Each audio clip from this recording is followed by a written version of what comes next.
Bienvenidos a nuestra entrevista de esta lección número 6.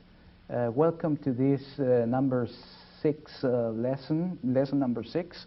And today we have an interview with Professor Nathan Jastram. And I will let him introduce himself a little bit later. Estamos aquí con el profesor Nathan Jastram, profesor del Antiguo Testamento en Concordia University en River Forest, y nos da mucho gusto tenerlo aquí. We are very pleased to have you in our lesson number 6 of the Old Testament course that we have designed. Let me ask you a little bit about your background first. Your name is Nathan Jastram, and I understand you have some academic credentials. Yes. Well, I got my Master of Divinity from Concordia Seminary in Fort Wayne, Indiana, and then I went on to Harvard University, where I studied about the Old Testament and the ancient Near East, and worked with the Dead Sea Scrolls there, and then received my doctorate from Harvard. After that time, then I came out to teach here at Concordia in River Forest. Since we are studying Old Testament course, let me just begin by asking you what is so attractive for you, at least, from the Old Testament. The thing that attracted me at first was that I didn't know very much about the Old Testament. So I found that's pretty common. I had to study it so that I would learn more about what most of the Bible says. The Old Testament is more pages than the New Testament, and I found that I didn't really know it very well, so I wanted to learn that. Very good. And you are an ordained minister, too. Yes. And also, while I'm teaching here at Concordia, I also help with being the interim pastor of Resurrection Lutheran Church on campus. Very good. Thank you again for accepting to come to be interviewed. I hope this is not a tough questionnaire, but let's begin with it. Which books in the Old Testament are the historical books? Normally the historical books are those books between Joshua and Esther.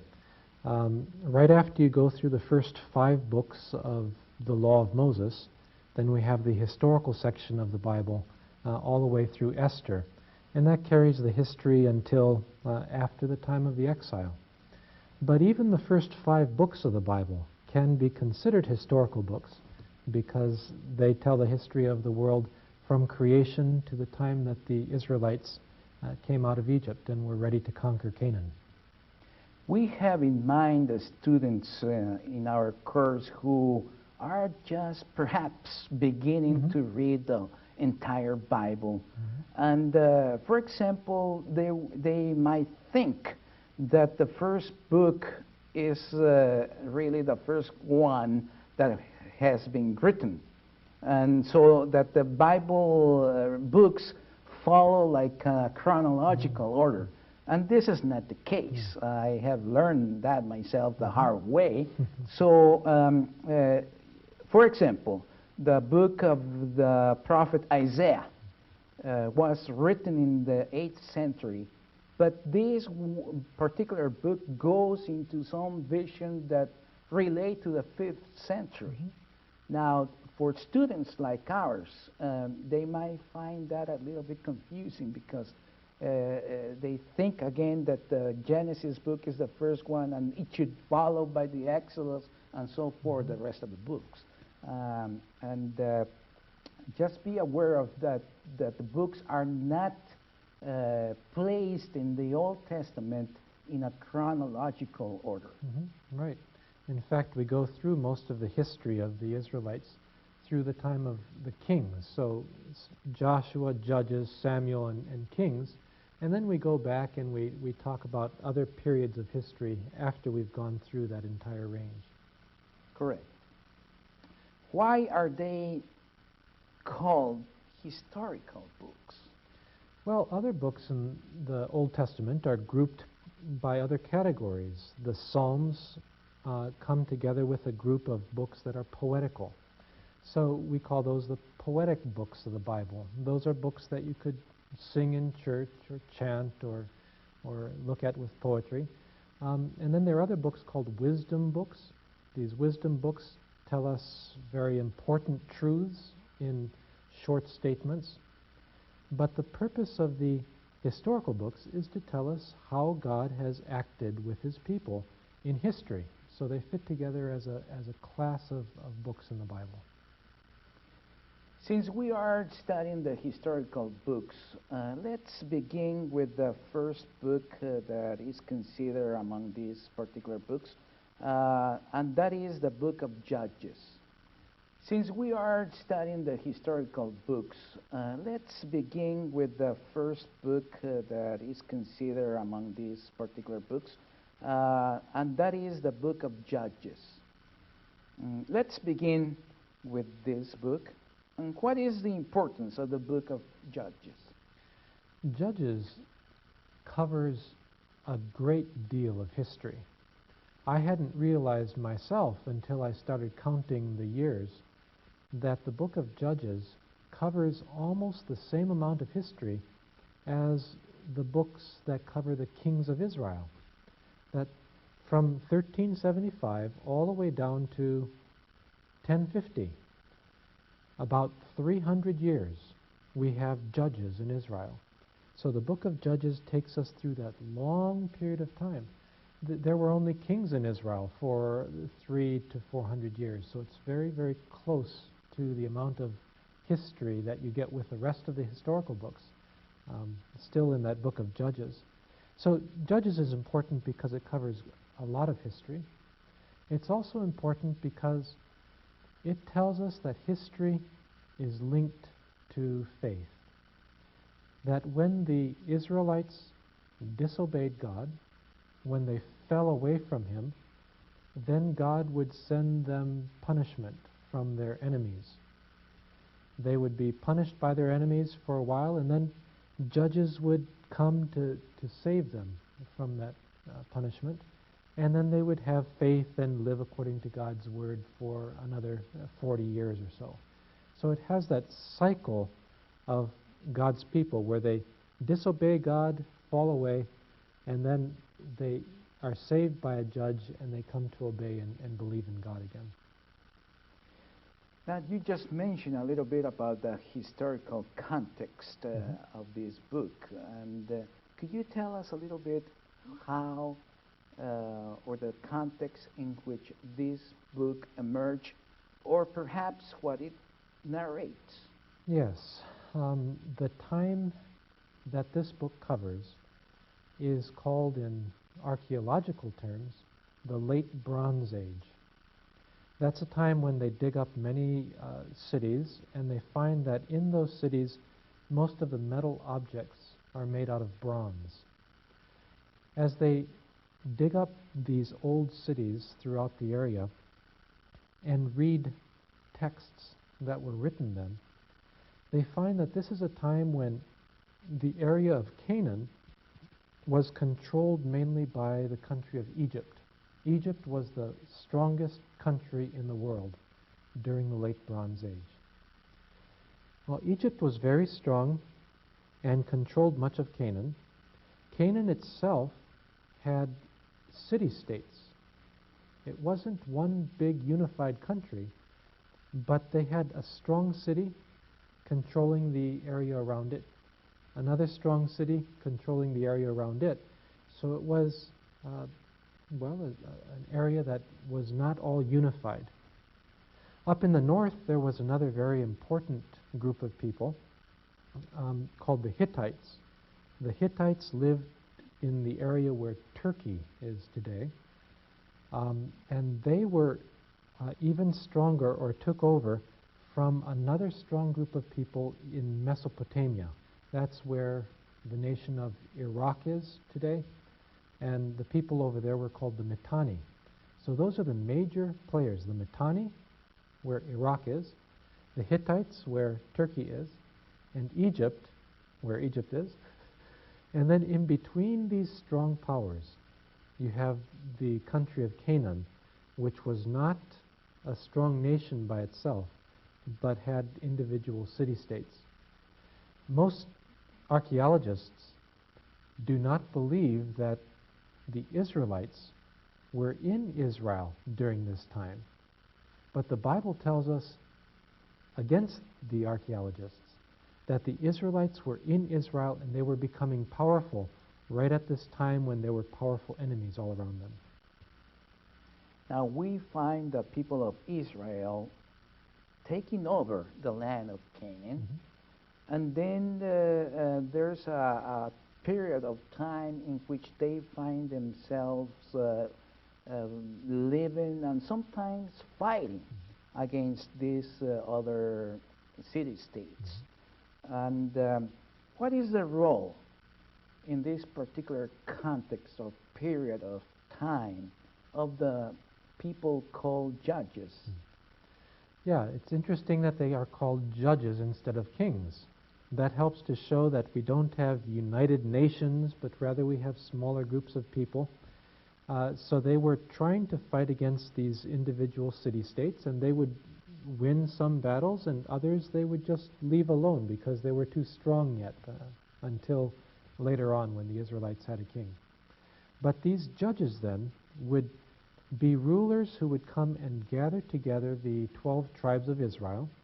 Again, it's 12 tribes who come together for a common purpose. It's not just one nation. So they would gather together the 12 tribes of Israel, and we know that one of their major duties was to lead these people in war.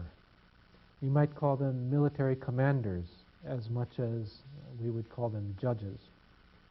So they would lead them in battle against the enemies who were oppressing them, the Midianites, the Ammonites, the Philistines, the Moabites. In addition to leading the people in war, they would also sit in court.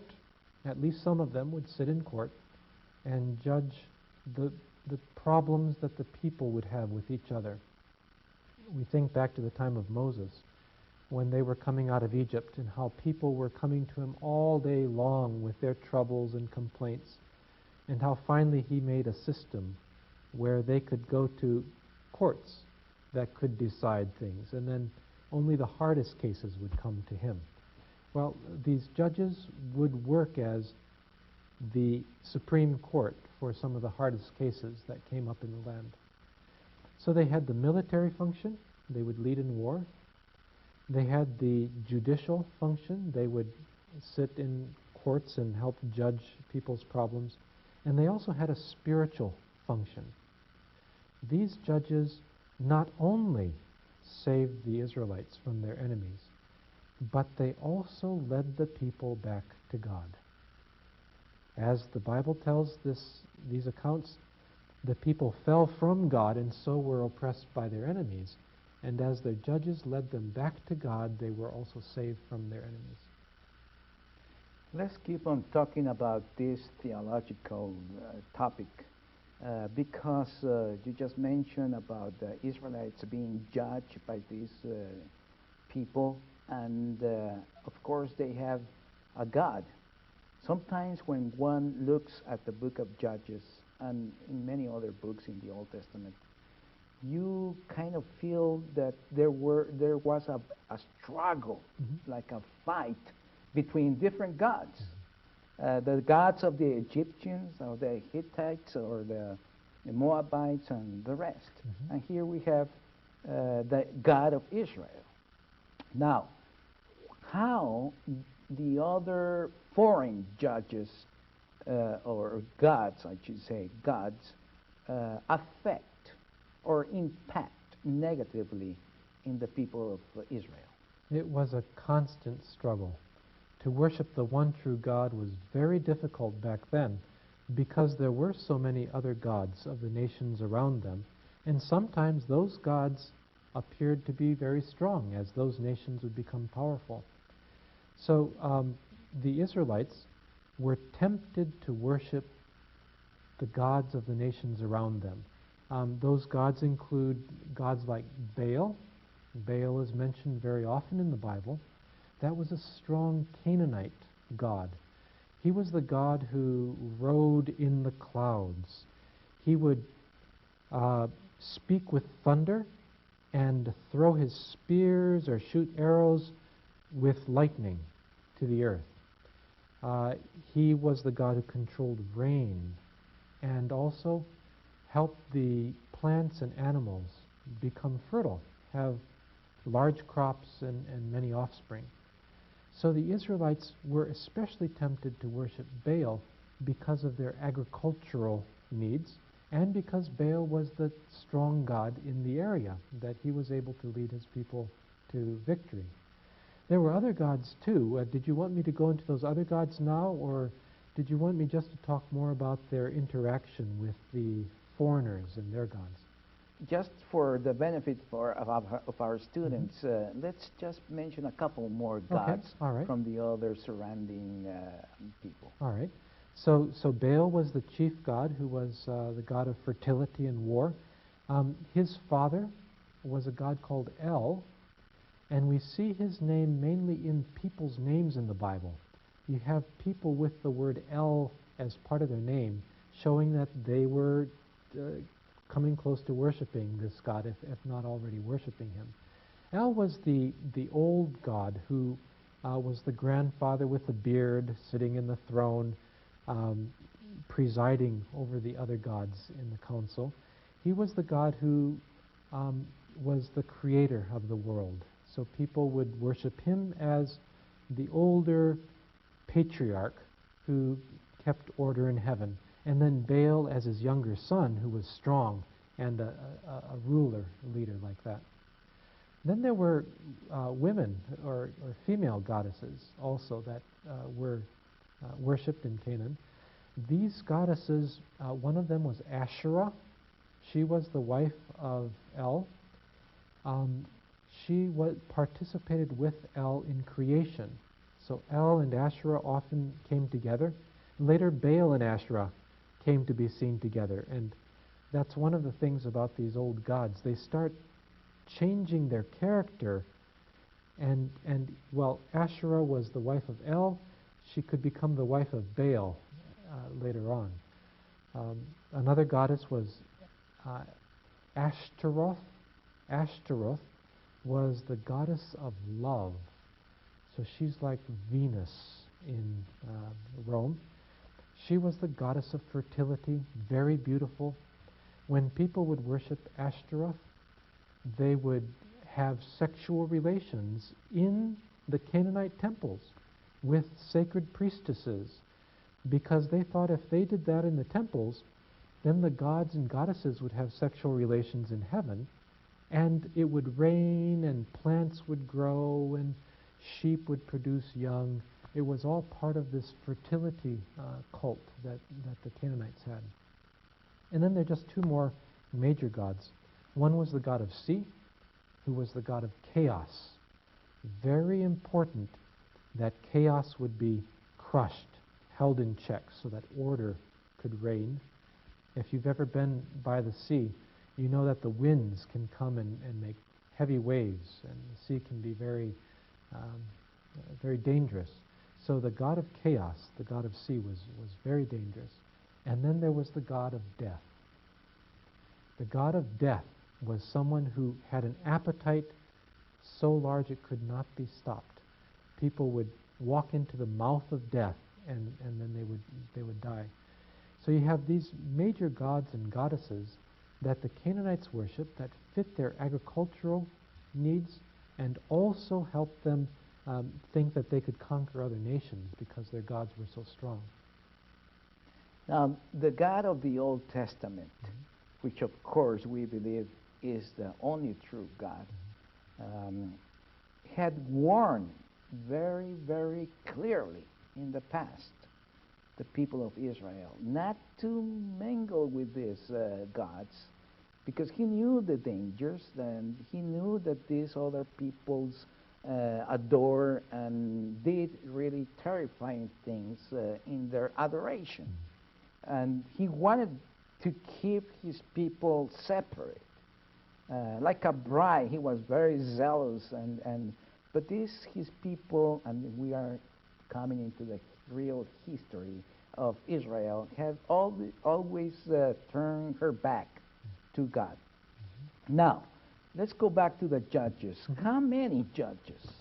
There were a total of 12 judges. Females included? Yes, one of them, a major judge, was Deborah. All right. Were there more important judges than others? About half of those judges are considered major judges, and the other half are considered minor judges. And the difference is not that one half was necessarily more important, but that we know more about half than we know about the other half. The half that we don't know much about, the Bible just tells us Tola arose and saved Israel. That's all we know. So with the major judges, we know more about who they fought against, what they did. The minor judges, we just know their names. What are some of the best known judges? Well, Jephthah is one, Othniel, Samson, Deborah, Gideon. All of these judges are well known. Let's go through some of them and what they did to perform their role of judges. What was the ministry of Othniel as a judge? Othniel is, the Bible tells us he's a brother of Caleb. Caleb, of course, was one of the only two Israelites who went through the wilderness wanderings and then was able to go into the promised land.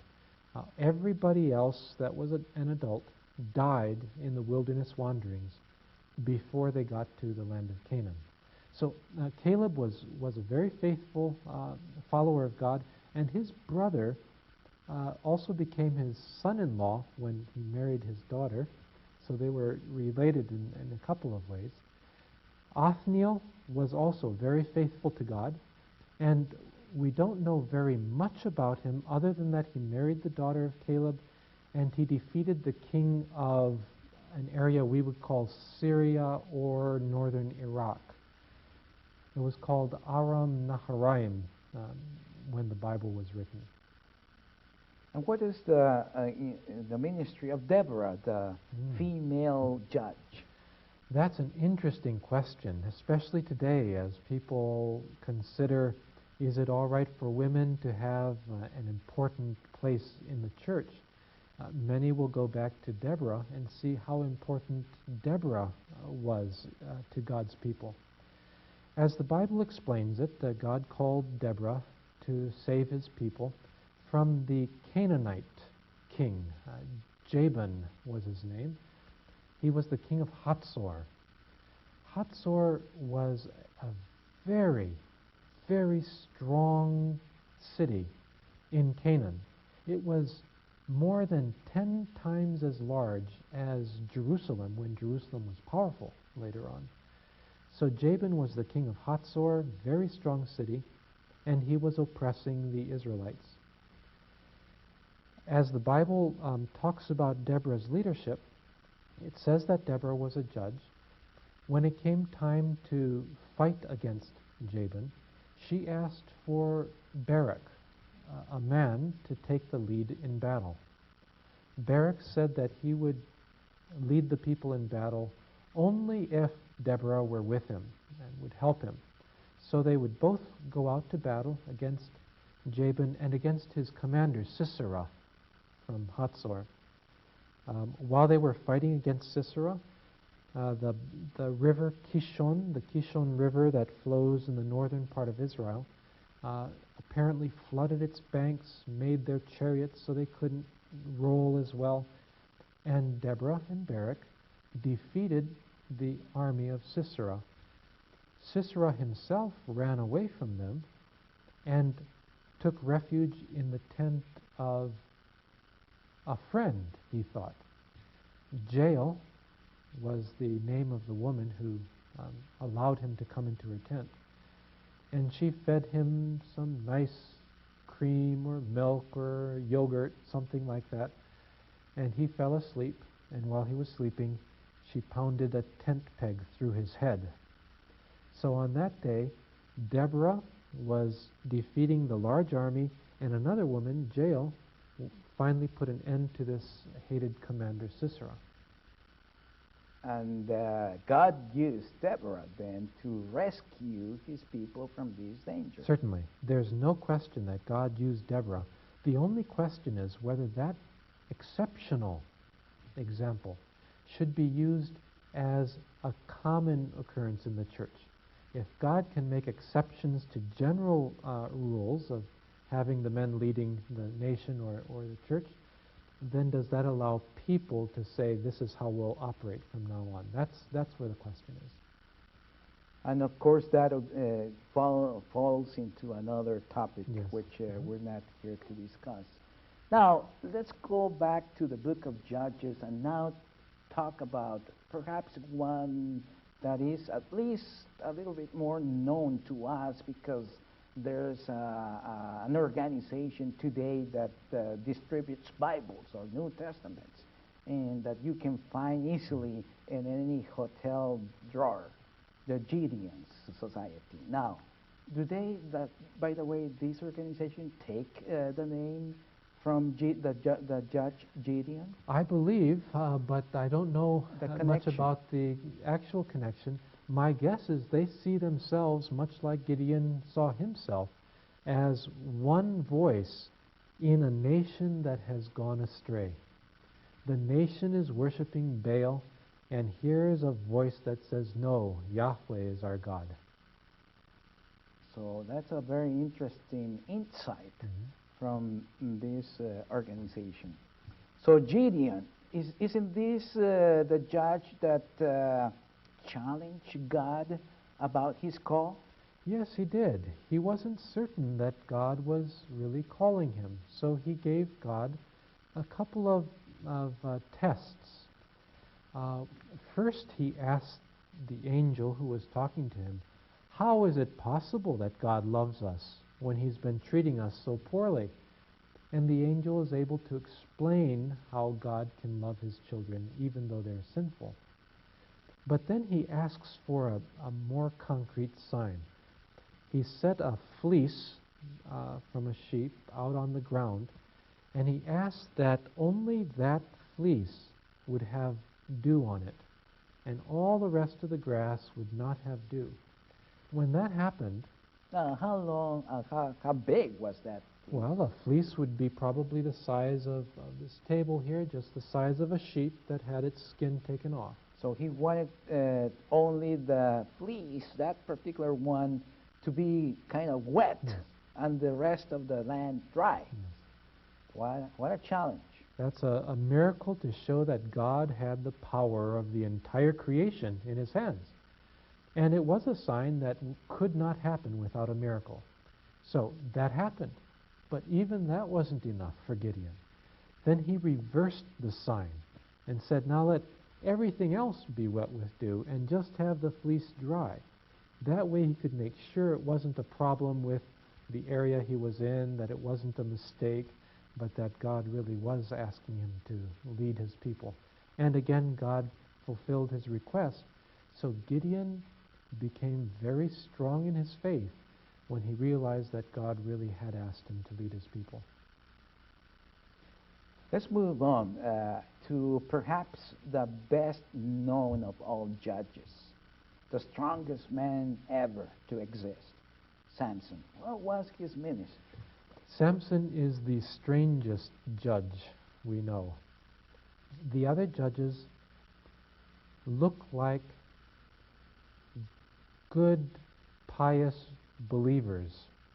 They may have struggled with doubt like Gideon struggled, and yet once they were working as judges, they seemed to be leading God's people and leading them closer to God. With Samson, he does not give us the picture of a very pious believer. Here are some facts about his judgeship. Samson, before his birth, was already chosen and picked by God to be a leader. And so he sent an angel to tell his parents that they would have this special son. This son was supposed to grow his entire life without having anybody cut his hair. That was one of the parts of being a Nazarite. He was going to be set apart as a Nazarite, a certain class of person who showed by his life and his actions that he was specially chosen by God. Well, so he lived then without having his hair cut, but when he was a young man, he saw a beautiful woman, a Philistine woman, and told his parents he wanted to marry her. His parents weren't happy, but you can't argue with Samson, so they went and they arranged the wedding. During that wedding, Samson told a riddle to some Philistines, and they found out the answer to the riddle by asking his wife, who gave away the secret. So Samson became very angry, and to pay his bet, he went out and killed 30 Philistines and took their clothing so that he could pay the clothing that was part of the debt. Well, then he went away from his wife, and the wife's father gave her to another man. Later, Samson wanted to come back to his wife. When he found out that she had been given to another man, he got very angry, and he caught 300 foxes and put flaming torches on their tails, sent them running throughout the fields, and burned down the fields of the Philistines. When the Philistines became very angry at that, he then got this jawbone of an ass and started killing the Philistines who were coming to kill him. So he killed about 1,000 Philistines with the jawbone of a donkey. Later he ran into Delilah, who was a prostitute. Again, notice how Samson doesn't marry an Israelite woman like he should have. He goes outside and marries a Philistine woman. Notice how now he's visiting a prostitute. He's not a very good example for a believer, for a judge. And yet, while he's with this prostitute, he tells her his secret of long hair, and his hair then is cut off, and he's put in prison. While he's in prison, his hair then grows back. He's able to regain his strength and pulls down a temple by pulling on some pillars, and kills more people in his death at that temple than he killed while he was alive. He killed about 3,000 in the temple. Now that you mentioned the ministry or the life of Samson, we notice, like many other people, pious people who come to read in the Bible, these stories about martyring people, and even when the people read the book of Joshua and Judges, have been troubled by all the violence, physical violence that these books talk about. Now, that's been a troubling aspect of these two books. How do we as Christians are to deal with these violent situations that are depicted in these books? First, we can learn from the Old Testament that violence is not always totally wrong from God's point of view. That sometimes God himself is involved in violence as a result of sin in the world. So if you have the idea that Christianity is all peace and happiness and love, that's not the same religion as is taught in the Bible, and that comes as a shock to many people. In the Old Testament, in these accounts, like in the account of Gideon, it's very clear that God himself gives the power to these Israelites to kill many of their enemies. When Gideon went out to kill the Midianites, he started out with 32,000 people. And God said, no, that's too many. If you win the battle with that many people, people will think you did it. So Gideon first sends back everyone who's afraid. 10,000 people go home. So he has 22,000 people. God says, no, that's still too much. Send them back. And so he goes to water, and he has people drink water, and everyone who drank water in a certain way was then chosen. Only 300 people drank water in that way. God deliberately did that to show that when they fought against the Midianites, the victory would be his, the battle would be his. So what do we know about this type of battle of God in the Old Testament? It's called holy war. It differs from just war all by itself by being something that God himself has commanded and wants to have happen. The people are called to that war often by a sacrifice, with the flesh parts of the sacrifice being cut up and sent to the various people. That shows these people they have a sacred obligation to come and fight in that war. Also, there's very often repentance of the people's sins and a sacrifice to atone for their sin before the battle, showing again that they are the people of God. They aren't just regular soldiers out to fight for their own gain. Another part of holy war is that a prophet comes, or a priest, and says that God has already won this battle. It doesn't depend on what's going to happen, but God has already won the battle. So the main part that the people play is to believe in God. It's not to be strong, it's not to have the best tactics, but they should believe that God has already given the enemy into their hands. And then the part that's most troubling, when they fight against these people, they're supposed to destroy everything. Men, women, children, animals, houses, everything is to be destroyed. And that's what seems so terrible. It seems against other laws of God. A lot of people get annoyed at that Yes. Picture. Yes. This is how I see it. I think of holy war as God bringing hell onto earth. God uses holy war to punish sinners who rebel against him and who fight against him, who will not repent. So he can either punish them in hell after they're dead, or he can bring hell to earth and start punishing them while they're still on earth, so other people can see the results of disobeying God. And what makes this a little less troubling for me is that it doesn't favor one nation over another. Instead, God tells his own people that the same thing will happen to them if they violate his commandments. In the book of Leviticus, it says the land of Canaan will vomit up its inhabitants because of all their sins. But it says, if you disobey my commandments, it will also vomit up you as I bring my punishment against you. All right, let's move to other books of the Bible. Book of Samuel, 2 books. And there are also 2 books in our present Bible of Kings and Chronicles. But I understand these were all one book in the very original version of the Bible. Yes, there was Bible. 1 book of Samuel and 1 book of Kings. So they were later split because they were so large, but still you can read them as if they're the same book.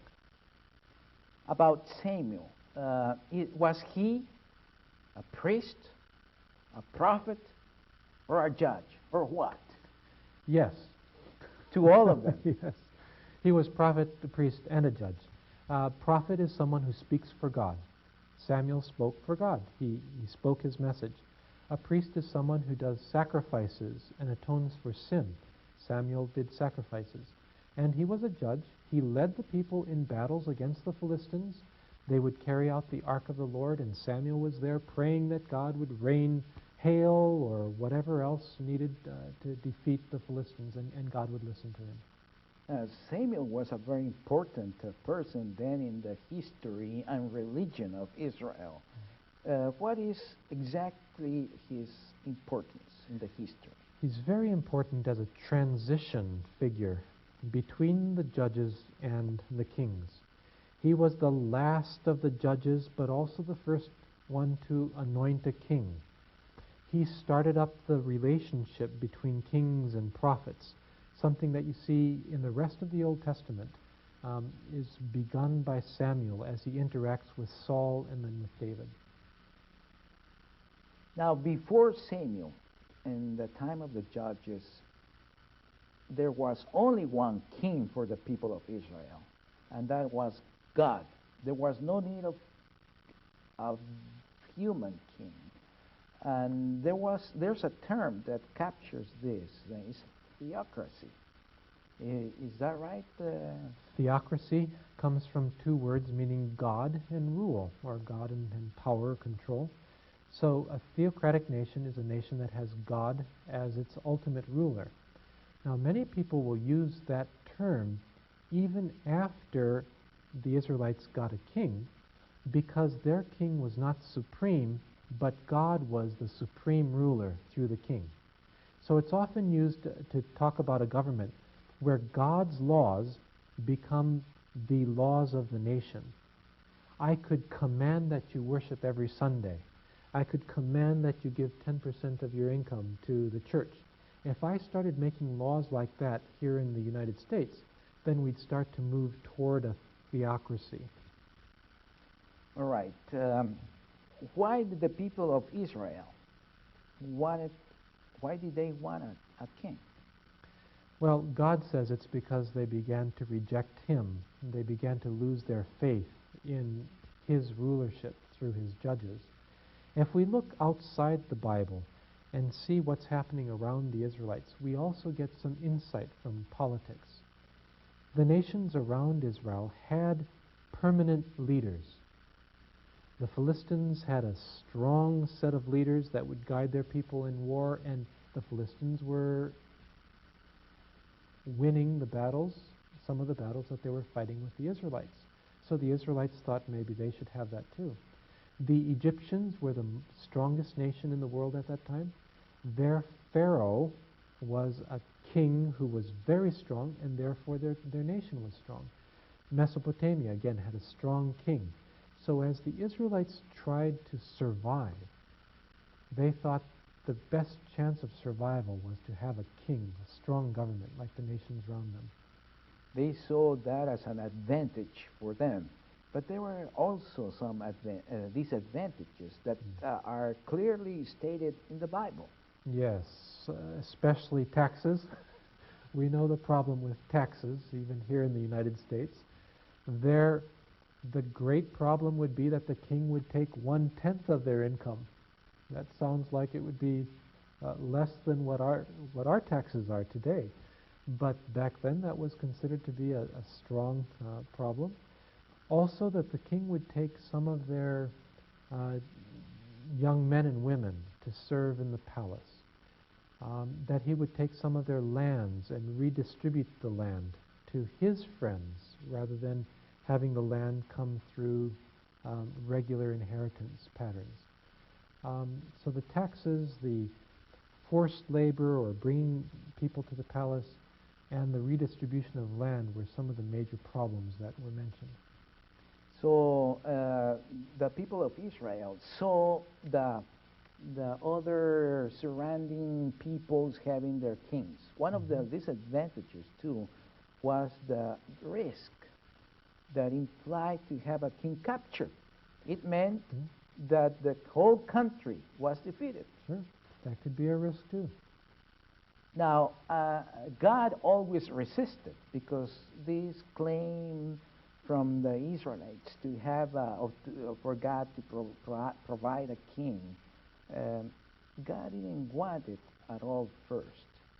But then he saw the insistence after insistence of the people of Israel. Finally, he said, okay, I am going to provide you with a king, but be aware of what is going to happen once you have a king. Who was the first king, and who chose the first king of Israel? Well, Saul was the first king. He was chosen first by being anointed privately by Samuel. So God, working through Samuel, anointed Saul as the first king. The second time he was chosen as king was again God through Samuel, this time by casting lots. And to cast lots, it seems that they would take their cloak and have some stones or pieces of pottery with names on them and jiggle them around until a lot fell out. And that would be the lot that was then cast. They would then get down from the clan to the tribe, down to the individual family, and then the person. And Saul was then chosen as king in public by casting lots. The third time he was chosen as king was after he went and had a victory in battle. Then everybody acknowledged that this Saul was their new king. So he was chosen by God, but finally also all the people agreed that this was their choice for king. So there was a private ceremony and then a public ceremony. Yes. And Samuel was in both. Yes, yes. And then finally there was the victory celebration after the war. Again, holy war shows that if they win that war, God was with them working through Saul, so the people also acknowledged Saul as their king. Now, if in evaluating Saul as a king, what positive things did he do for Israel and for God? Well, he had some victories in battle. He was able to defeat the Philistines with the help of his son Jonathan. He was able to defeat the Ammonites with that first battle. He also brought some order to the country. In the book of Judges, if you read the book of Judges, you see a phrase, "In those days Israel had no king, and everyone did as he saw fit." That's not a good thing when you have everybody doing what he thinks is good, because they would often then violate God's commands. So Saul was a king. He provided some order. He provided some military strength for the people. What was negative about Saul's kingdom for Israel and for God? Saul ran into problems when he forgot that it was a theocracy. When he forgot that God still was the primary ruler, he started to think that as king he could make his own laws, that he did not have to listen to Samuel and what God was saying through Samuel. So, the first case, he was waiting for battle against the Philistines, waiting for Samuel to come and offer a sacrifice. Samuel didn't show up, and the people were leaving, and Saul said, "I've got to do the sacrifice now, or I'll lose all my people." So Saul performed the sacrifice, and that was against God's law. That was his first problem. Then the second time he had a problem was after he fought against the Ammonites. The Amalekites. Was it the Ammonites or the Amalekites? One of those two. One of those two. I forgot. Nahash, the king of the... I think it's the Ammonites. Anyway, one of those two. He fought against them, and it was the Amalekites. He fought against the Amalekites, and then he did not completely destroy them like God had told him. So when Samuel came, he wondered why he still heard the sound of goats and sheep bleating, making their noise, and why the king had not been killed. And Saul says, "I was saving them to sacrifice to God." And Samuel gave a very brief response that's become very famous. "To obey is better than to sacrifice." So that was his second problem. And then his third problem, the major problem, when he went and asked a witch at Endor how a battle would turn out. God wasn't answering Saul anymore. So he went and turned to a witch, and the witch told him he would die, and then Saul committed suicide during that battle. You can see Saul going farther and farther away from God as he began to make up his own rules and despise God's rules. Does that mean that Saul also start to adore other gods? We don't hear about him adoring other gods, but we do see him turning to a witch in a time of weakness in his life, and then despairing at the end and committing suicide. So I think we can say that he lost his faith in God, but I'm not certain we can say that he began to worship actively the other Canaanite gods. Well, what we can probably say for sure is that he saw the danger of the people of Israel worshiping other gods. Yes. And though he didn't want to follow suit, but there's still probably the idea that he was just about a little, but he remained loyal to God to a certain point.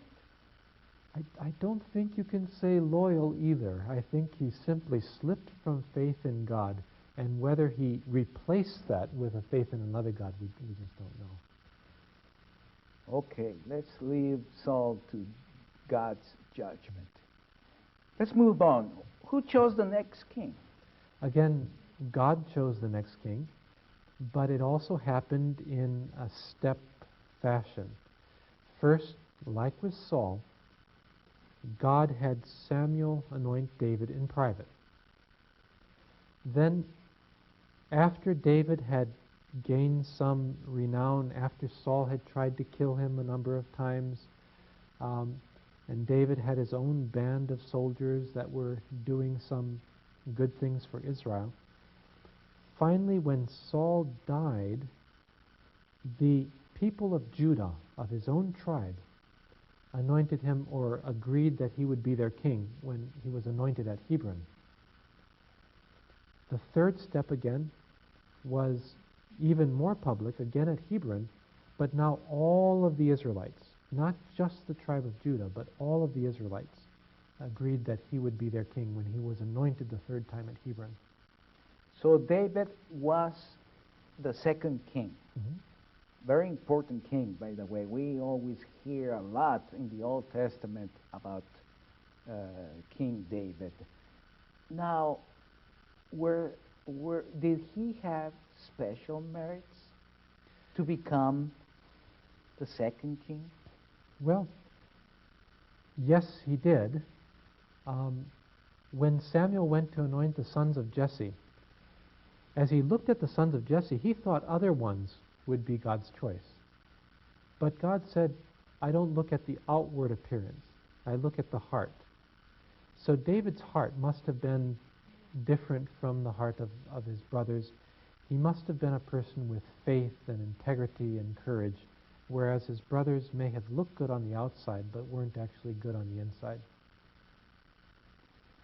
Evaluating David's reign, what positive things did he do for Israel and for God? David was a very powerful king. So politically, he was very good for the nation. He was able to defeat the Moabites.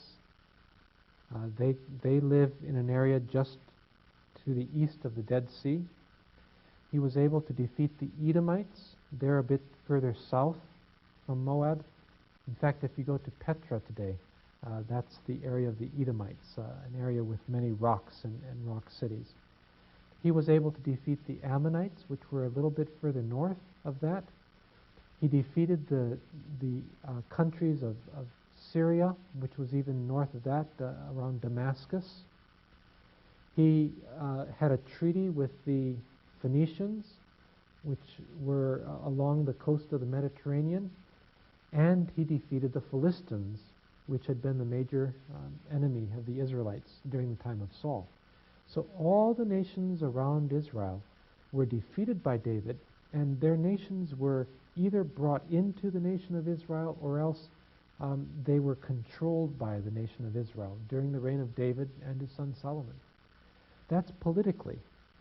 Spiritually, he was also very important for Israel because he was so careful to do God's will. He was the opposite of Saul, who would make up his own ideas of what was right and then break God's commands. David was very faithful to follow God's commands and do whatever God commanded him through Samuel. And David was also important for the Bible itself, the literature of Israel.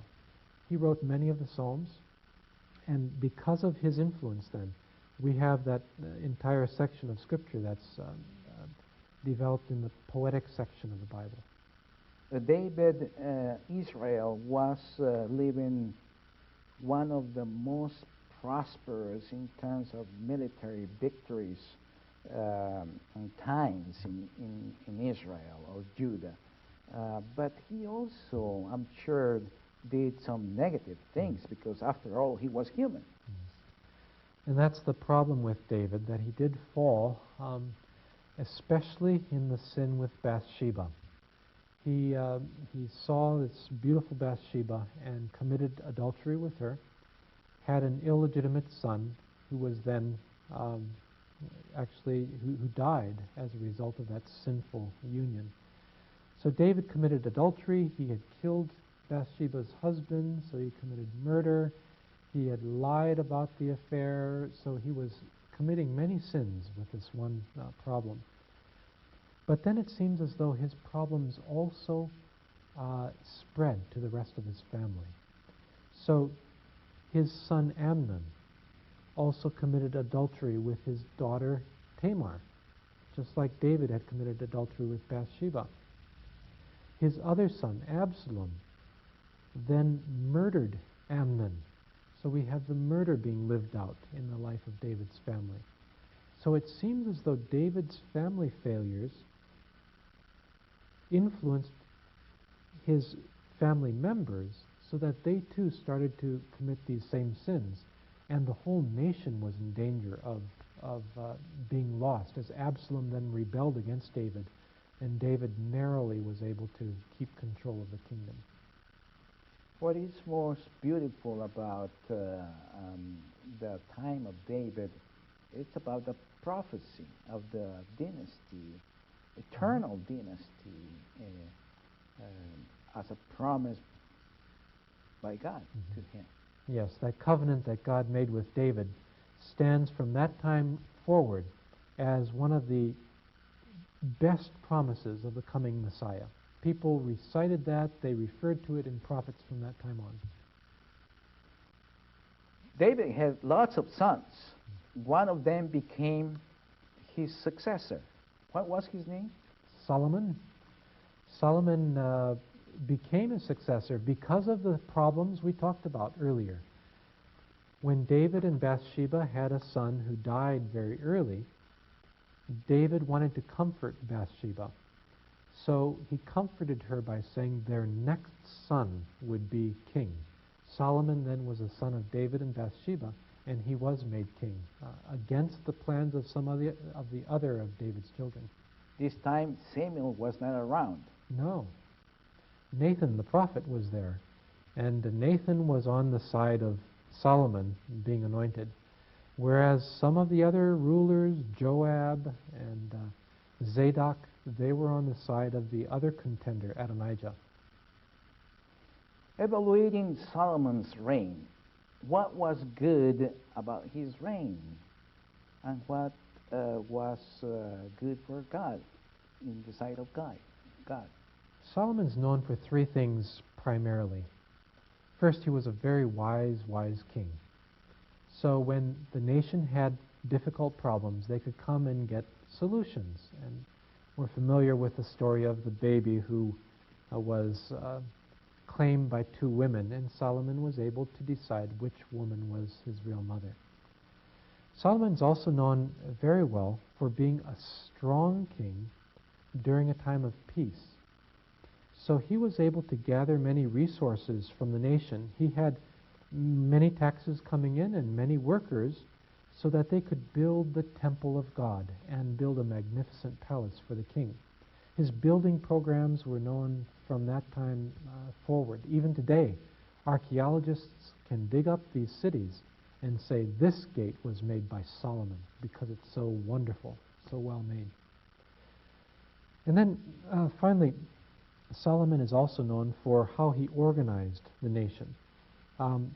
As he got these taxes being paid to him, he had the nation organized in districts, he built up the government, so that the government itself is becoming much more powerful during the time of Solomon.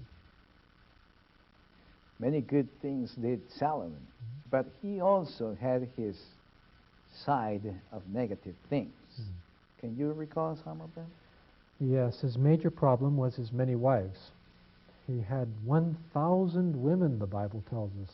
Well, I can imagine that if one has one woman or wife has a lot of problems. Yes. Can you imagine having 1,000 or more?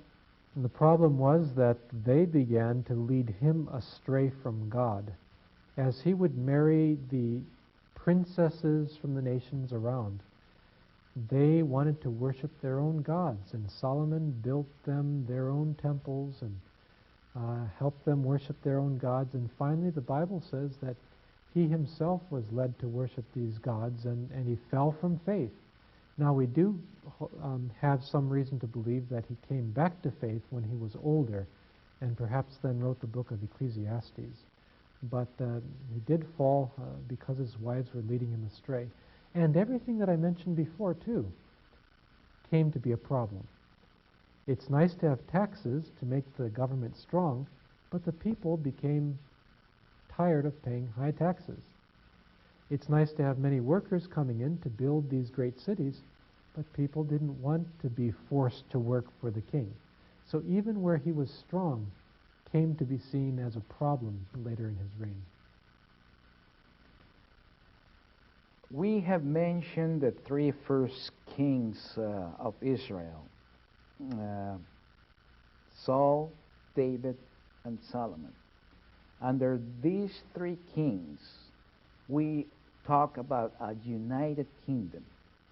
But now, after Solomon, we also talk about a divided kingdom, the kingdom of the north and the kingdom of the south. Can you elaborate about this a little bit? Yes. There were always some tensions between the north and the south. Even when Saul died, David, remember, was made king only of Judah at first, whereas Saul's son Ishbosheth was made king of the northern tribes. So we see these divisions, these tensions earlier. But they were able to be held together by the strong kings Saul and David and Solomon. When Solomon's son began to rule, his name was Rehoboam, the people came to him and said, "Please, make things better for us. We don't like the taxes. We don't like to work so hard as forced labor." And Rehoboam answered them harshly. So they then rebelled against Rehoboam and chose as their first king Jeroboam the first. We'd like to talk about 12 tribes. And when we read about this division or tensions, we notice that the north were more tribes, or they kind of had even 10 against only 2 of the south. Does that mean that the north was stronger than the south? The strength varied throughout the years. Sometimes the north was stronger, sometimes the south was stronger. So the one tribe of Judah was really a very strong tribe, whereas all 10 tribes of the north sometimes were weaker than that one tribe of the south. It went back and forth. You mentioned the 10 in the north and 2 in the south. The Bible does talk about 10 in the north and the rest in the south, but the south is only called Judah. So whatever the other tribe was, maybe half of Benjamin, maybe part of Simeon, really the southern kingdom is thought of primarily as just one tribe of Judah. And we also like to think about that David came from Judah. See, where did Solomon or Saul came from? Saul was from Benjamin. He was a The Benjamite. north. Benjamin was the first tribe north of Judah. So half of Benjamin stayed with Judah and half went with the northern tribe. That's where it split off. And Solomon? Solomon was David's son, so he was from the tribe of Judah, and all the kings of the south from that time on were sons of David from the tribe of Judah. So what would you say was the basic reason of the division of the kingdom? ancient rivalries about who was more important among the 12 sons of Israel. Perhaps partly geography, where it was easier for tribes grouped together in the north to serve and work with each other, and the tribe in the south was a little bit further removed from them. Those may have been some of the reasons for the change. But then there was also God's prophecy.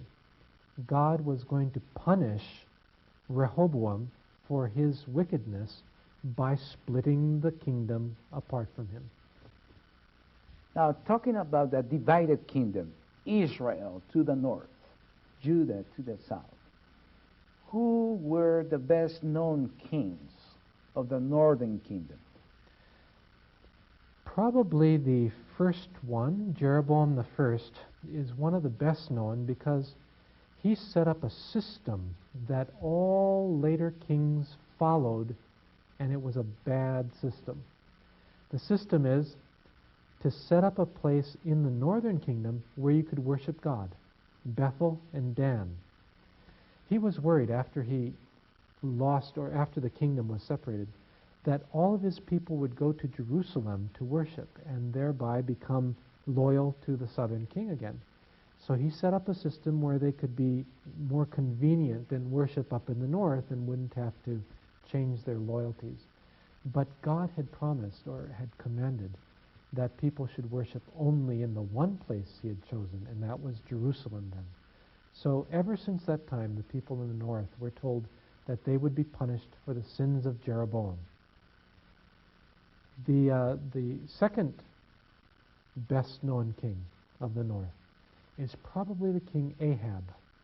We read more about Ahab and how wicked he was than we read about most of the other kings. He married Jezebel, that wicked princess from Phoenicia. Together, Ahab and Jezebel started the people in the north worshiping Baal and Asherah. They even supported Baal prophets from their national treasury. So Ahab was more of a threat than most of the other kings of the north because he officially encouraged this worship of Baal. He's the king who interacted with Elijah. So Elijah and all of the miracles Elijah did, the fire from heaven on Mount Carmel, all of those great miracles come as a result of Ahab's wickedness. And talking about Elijah, he was one of the most important prophets in the Old Testament, to the point that there was a prophecy pronounced about him that John the Baptist in the New Testament fulfilled. That's right. And he also appeared on the Mount of Transfiguration. Moses and Elijah were there talking with Jesus as two very important people from the Old Testament. And his successor, Elijah's successor, Elijah. So two of the most important prophets that do not have their own books as the others that we're going to study. Finally, the last questions. Who were the best known kings of the country of the south, the division of the south? There are two kings about whom the Bible says no other king was as good as this one. And those two kings are Hezekiah and Josiah. Hezekiah was king at the time of Isaiah the prophet. He was especially well noted for destroying idols, for starting up worship at the temple. Once again, that worship had been cut off. He was also well known for his stance in saying the Passover had to be celebrated properly. It hadn't been celebrated for many, many years before that. Politically, he's well known for fighting against the Assyrian nation. The Assyrian nation was very powerful, and Hezekiah, with God's encouragement, decided not to pay tribute to Assyria, but rather to trust that God would save him. So he built a famous tunnel in Jerusalem, Hezekiah's tunnel. You can still walk through it today. It's a beautiful tunnel that would help water come into the city so they could withstand this war with Sennacherib. And then he prayed that God would help him. And when the Assyrians came, God sent an angel and killed 185,000 of those Assyrian soldiers. So Hezekiah is very well-known, faithful ruler in the south. The other king is King Josiah. Josiah lived in the late 600s. He began to rule when he was about 8 years old, began to follow God when he was about 16, and then began to reform the idols, cut down all the idols, tear down other temples when he was in his 20s. He found, or some of his men found, the book of the law in the temple during his reign, and he had that book interpreted by a prophetess, Huldah, and as a result of that was able to reform the entire nation. Archaeologists can even see this. They can dig down to cities and find temples erected in those cities, but at the time of Josiah those temples were destroyed because he knew that we should worship God only in the one place that God had chosen. So Josiah and Hezekiah are two of the major kings in the south. And anything bad about all the kings of Israel and Judah? Well, all the kings of Israel in the north were condemned because the sin of Jeroboam, where they encouraged people to worship in ways that God had forbidden. In the south, you have many good kings, but again, you have some bad ones in the south too, kings that would disobey God. That was the major criterion. If you obeyed God and followed his law, then you were a good king. Didn't matter whether you conquered other countries or if you stayed at home, but obedience and faith were the marks of a good king. Well, we have covered a lot of ground during this lesson, I know, and perhaps you will feel overwhelmed. Just imagine the good fortune that we have in having Dr. Jastram being interviewed to give us a more simple insight of these big times in the people of God history. May God bless you, and thank you very much for your enlightening interview. It's been a pleasure. Thank you.